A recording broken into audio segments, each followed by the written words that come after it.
After the Packers lost to the Lions yesterday, our friend Lil Wayne tweeted this out. RIP to the season. We should have gotten rid of 12 before the season. Lil Wayne joining us now. We're working on that. Skip, we do have Lil Wayne. Perfect. Good morning. Thank you for being here, Skip. Good morning. I know you can't wait to jump in. Take it away, Skip. I shall. Welcome back, sir, though under painful circumstances. As we all know, you have bled Packer green and gold for most of your life. You're very plugged in up in Green Bay. You know players, you know coaches, you know executives. And as Jen just read after the debacle yesterday in Detroit, you did tweet RIP to the season. We should have gotten rid of 12, as in Aaron Rodgers, before the season. So right out of the box, could you please dive a little deeper into your tweet, please? I mean, it seems like Aaron's been playing uninspired. And, you know, we have a bunch of young players over there, and that's the most inspiration. And it seems like he's uninspired. It seems like he don't want to be there. 17 left, you know. Team made a career-changing decision, but not only he didn't change his own career, he changed everybody's career as well. Yep. It's just, I mean, you know, those they need inspiration, like I said, and seems like when you get, you know, Aaron is, you see Aaron pat his chest. You never get to see him use the thumb or really get up there and say, you know, man, you know what? This is me. I mean, that'll get those young guys some motivation. I mean, it'll make those guys feel like, you know what, taking that position, and we got that ceiling. That's how I feel about it. Mm.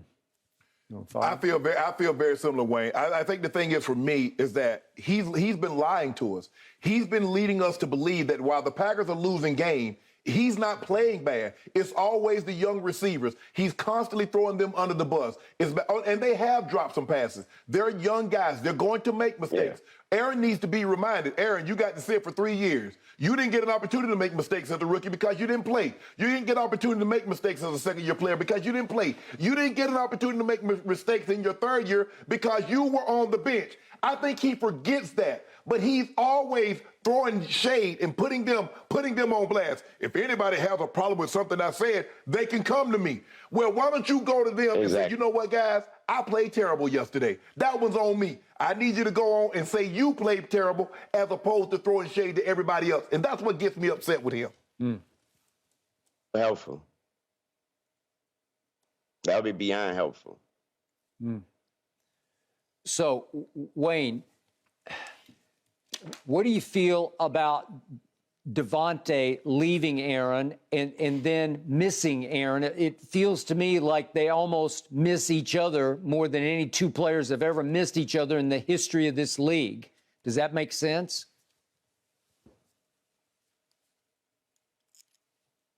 I don't think I've ever seen him and make such an impact. Him, you know, nothing like that before. I'm sorry. Yeah. I think we've lost Wayne. So go on Davante. What do you see? Yes, they miss each other. I think, Skip, they were better together than apart. Although Davante had a big day yesterday, the connection that he had with Aaron was second to none. There was no question over the last 2 to 3 years, we have identified Davante as the best receiver in football. He doesn't look like himself. The throws that were routine that we took for granted, that he and Aaron just had a connection. Yep. He would just know. He was in that slot, and they were playing a certain coverage. Aaron just raised up, throwing the ball. That back shoulder fade, they didn't miss. End zone, they didn't miss. Yep. Now, I mean, they got it going early yesterday, but for whatever reason down the stretch, Skip, I think he had like 146 yards at the half. He did. And then he ended up with like 148. Well, he had 146 total, so yeah. He caught 10, but they threw him 17 balls. He got 10. Yeah. Okay. Yeah. And now the Raiders they've tied the mark for most blown leads of 17 or more points. They've blown 3 games where they had 17-plus leads, 17-point-plus leads. Yeah. That's staggering to me. That's something. It's showing you hey, you're pretty good, and then you're not, right? And, obviously, that's some on the defense, too, because your offense gives you 17 points. You got to find a way to make that stand up. But it also shows you, like, what's going on offensively, that we get it going for a quarter or 2 quarters or to the half, and then somehow we come out in the third quarter, fourth quarters. We can't carry that. We can't continue the momentum that we built. What are we?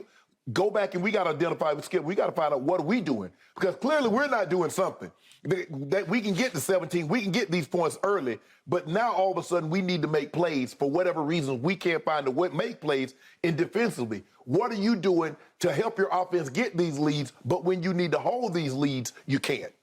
So in 2019, Aaron managed to win 4 games without Devontae. So something was going right then. Is this just a different Aaron? Is he in decline? Hey, Skip, you know who you beat in his chest. Did y'all know I won the MVP and Aaron and Devontae missed 4 games? You know, Skip, you know how athletes think. Yeah. Oh, I did this without such and such, and I did this without such. Yeah. You miss him now. He misses you as well. It's probably a relationship that probably was better together than apart. But for whatever reason, Devontae wanted to go his way, wanted to be with his college teammate, felt that would be a better situation for him. Might have been, look, the money was going to be there either way. Yep. He could have gotten more money to stay in Green Bay, but for whatever reason, he wanted a nice, cozy, no tax, warm weather of Vegas. I don't begrudge that guy. Yeah, Wayne. Let's hand it back to Wayne. Wayne, can you amplify on what Shannon's saying about the loss of Devontae and how much he also misses Aaron?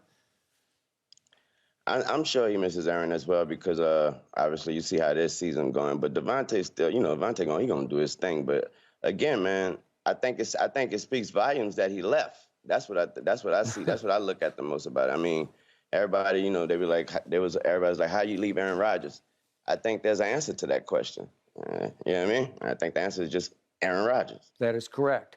So if you had cut tie, if the Packers had said no to Aaron before the year, if they just cut bait and gone forward, were you comfortable going forward with Jordan Love? Would he have been better at this point? Would your record be better with Jordan Love than Aaron Rodgers? Let's put it like this. We can't say what the record, but I can say this. If the record would be what it is right now with Jordan Love, we'd be way better off accepting it with Jordan Love and not with Aaron Rodgers. You know what I mean? Yeah. That's all I can say about that. Also, I think those players probably be better off playing with Jordan as well. They probably, everybody rally around Jordan. They'll understand that he's he's not Aaron. Yeah. And I think it'll give them more inspiration to play. And don't at some point, Skip, you got to find out if Jordan Love can play. You do. Hey, nephew, at some point in time, you got to find out if this kid can play. At some point. So, Wayne, how hard was it yesterday for you to watch that? Did you watch the whole thing? Did you turn it off? How painful was it? Unfortunately, I did watch the whole thing, but I have the tickets, so I was able to drag and try. I watched a few games at the same time, but yeah, I watched the whole thing. And give us sort of a play-by-play in your head. I mean, those 3 interceptions. First of all, it's so hard to say this right here. It's this sentence right here. It's so hard to say this. Bakhtiari was wide open. He was. Bakhtiari was wide open. I mean, it's hard to say that, but he was. And man, I feel bad for my homie Lazard. Those guys go hard. They work hard. They work so hard. And it looked like sometimes it seemed like they're working hard to impress 12. When they should just be working hard just to get a win. And it's like 12 don't want to win or something. It's like 12 just, I don't know. So, Wayne, is it possible that 12 is playing to spite management because he feels like management has never done enough to help him? As Shannon made the point, they drafted Jordan Love instead of a high-ranked, first-round receiver. And at the trade deadline, nothing happened, although they were reportedly, as you know, in on Claypool and in on Waller, reportedly. And do you think Aaron is sort of psychologically quitting on the team because it's not giving him enough help? I don't think he's a quitter. I don't think he has that in him. He's such a competitor. He reminds me of Tom Brady with the competitiveness and all that. But I don't think he'll do that. But what I can say is that he's playing I definitely believe that it has something to do with the like I said, the uninspired play. I don't think he's just doing it on purpose. I think that it's naturally happening. He probably feel like he don't have the team around him that he need or whatever, how it goes. But it's hard to get up there and say that. Like, if I was the player on that team, it's hard to come to work every day and know that I'm playing with someone that doesn't want to be me on the field. He don't want me on the field. So it's hard for me to run through a wall for that guy. So last quick question before we change the subject. Next go around, talk about the Lakers. Give us your thoughts on how much are you dreading my Cowboys playing against Aaron at Lambeau this Sunday? Man, I'm dreading number 11, man. I'm really dreading number 11 in that backfield. Yeah, that's what that's going to be terrible. 11 from heaven. Yeah. My old Micah, here he comes. He said it's going to be terrible. Yeah, you say from heaven. It ain't going to feel like he dropped from heaven. From hell. It going to feel like that. They're going to think you come from somewhere else. Yeah. Somewhere else. Okay. He ain't bringing blessings. Good point. Let's leave it at that. He's heaven sent if you're a Cowboys fan, but if you're standing across the line from him, it is a totally different scenario. Thanks for watching, Undisputed fans. Subscribe here to get the very latest from Skip and Shannon. Plus, go watch a few segments from our other shows on FS1.